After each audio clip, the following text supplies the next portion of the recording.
നിങ്ങൾ കുട്ടികളെ അടിക്കാറുണ്ടോ?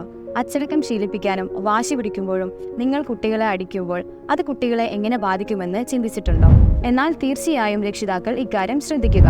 നമ്പർ 1, നിങ്ങൾ കുട്ടികളെ അമിതമായി പണിഷ് ചെയ്യുമ്പോൾ ഒരു കുട്ടിയിലുണ്ടാവുന്ന ഏറ്റവും പ്രധാനപ്പെട്ട മാറ്റമാണ് ഭയം അഥവാ പേടി. സാധാരണയായി ഒരു കുട്ടിയിൽ പേടി ഉണ്ടാകുമ്പോൾ അത് അവരുടെ ധൈര്യം, ആത്മവിശ്വാസം എന്നിവ കുറയാൻ കാരണമാകുന്നു. നമ്പർ 2, കുട്ടികൾ അമിതമായ ദേഷ്യം കാണിക്കുന്നു. കാരണം കുട്ടികൾ നിങ്ങളിൽ നിന്ന് തന്നെ ഉപദ്രവിക്കുന്നതും അടിക്കുന്നതും ശരിയാണെന്ന് മനസ്സിലാക്കുന്നു. അതുകൊണ്ട് ചെറിയ കാര്യങ്ങൾക്ക് പോലും ദേഷ്യം പിടിക്കുകയും സാധനങ്ങൾ നശിപ്പിക്കുകയും വലിച്ചെറിയുകയും ചെയ്യുന്നു. കുട്ടികൾക്ക് പാരൻസുമായിട്ടുള്ള അറ്റാച്ച്മെന്റ് പ്രോബ്ലം. കുട്ടികളെ ശരിയായ രീതിയിൽ കേൾക്കാനും അവരുടെ പ്രശ്നങ്ങളെ മനസ്സിലാക്കാനും ശ്രമിക്കാത്തതിനാൽ അവർക്ക് നിങ്ങളോടുള്ള അറ്റാച്ച്മെന്റ് കുറയുന്നു.